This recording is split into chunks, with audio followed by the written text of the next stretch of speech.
Josh Kern asks a question from his younger brother, Yasha.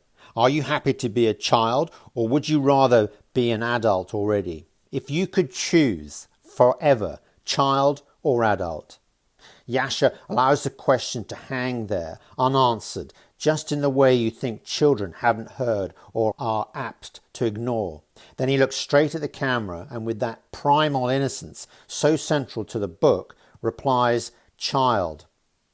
Rauber, which translates as robber, is a welcome addition to the canon of artists' interpretation of childhood, but instead of the usual parent-child link, this is between two brothers, Yasha, who is the subject of the book, aged 12, and his older brother, Josh, who is the photographer, aged 27.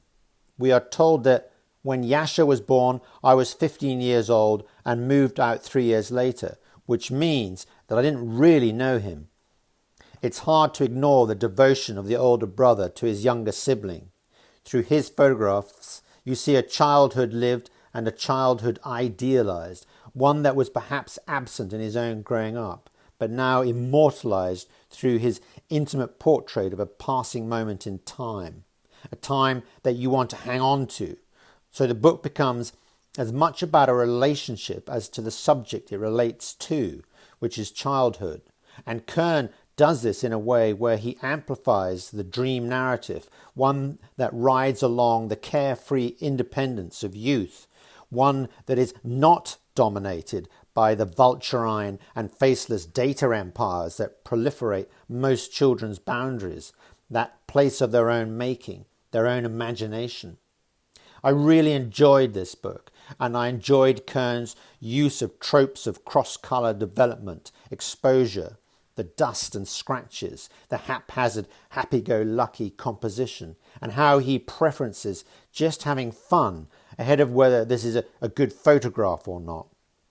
The editing is compelling, the colour shifts work brilliantly to the narrative shifts, and the design doesn't in any way impinge on the sheer exuberance of being a child.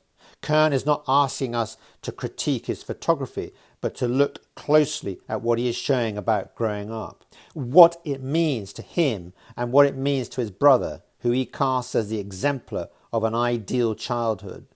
The child free to his own thoughts and thinkings, the child who is at ease with the ground beneath his feet and in tune with the animals he cares for. He asks Yasha, do you have a favourite animal? Chickens, comes the reply. Yeah, why? Because they are cool and thankful for everything you do for them.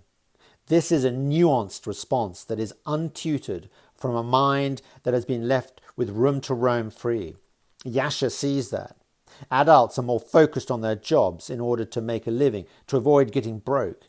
And children are more like, I don't care, I want to go to the chickens. In Rauber, we witness Yasha's love towards his chickens. We follow him feeding the horses, bringing home mushrooms from the surrounding woods, laughing with his grandparents, homemade bows and arrows, homemade catapults, home work, cooking, losing a tooth, and all the while not even a vestige of the digital utopia that crowd out most homes. Nothing in Rauber feels contrived. I'm witnessing a childhood well loved, a childhood seen through the eyes of an older brother who casts doubt on the embodiment of his own youth and who is clearly enjoying the opportunity to put this straight through a beautifully observed and beautifully executed portrait of being young.